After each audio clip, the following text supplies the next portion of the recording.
amazing.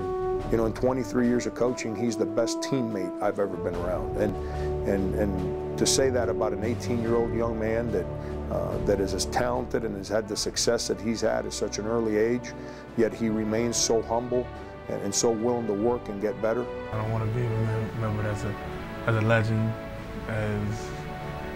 as great. I just want to be remembered as a nice guy. You know, Mike Beasley, he's a great basketball player, but off the court, he's something else. You know, I just want to be the goofy kid that put the smile on everybody's faces. You know, the thing that's so different these days, and Michael is an example of it, is the enormous athleticism of players today. I mean, give me a break.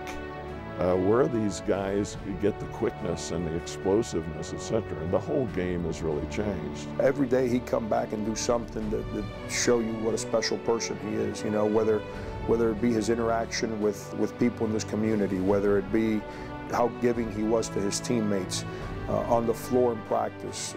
You know, you talk about a kid who never took himself out of practice. I mean, he was battling a bum big toe the whole year.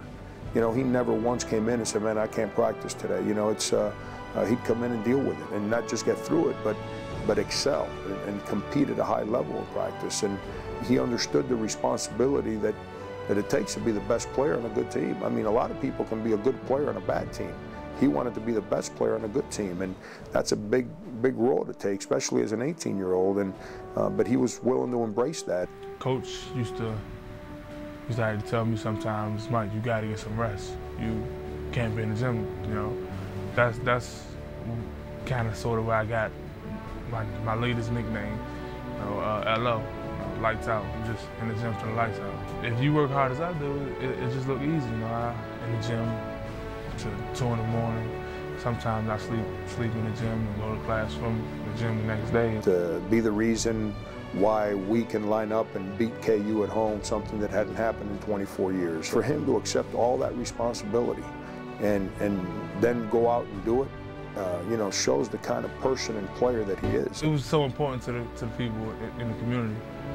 And, you know, they on ESPN hyping it all up. And, you know, they was 20-0 at the time, you know.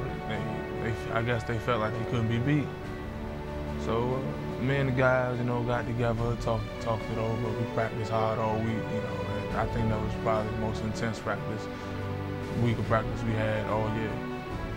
And, you know, it just carried over. We knew we had a talented group of young kids, and you know, our weakness was KU's strength, which is our inexperience was their strength, which is they were the most experienced team in the country.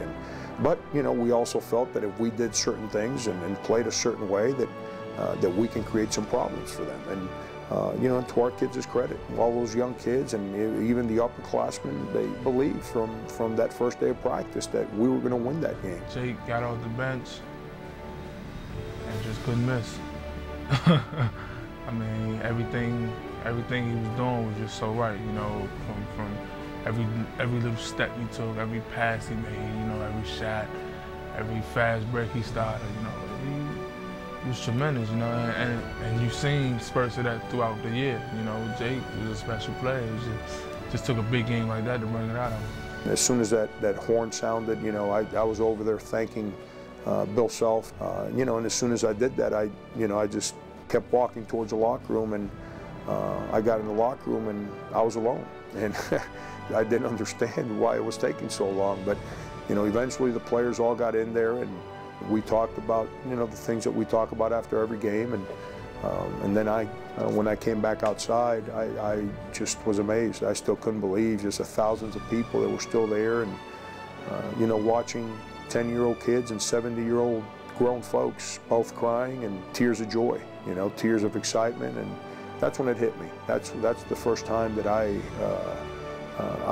sensed just what a meaningful win that would be for you know, the people of K-State. You know, I never seen fans like that. I never seen fans so crazy and so enthusiastic about a basketball game. But, you know, that's just their love for the game. I think sometimes they love it more than we do.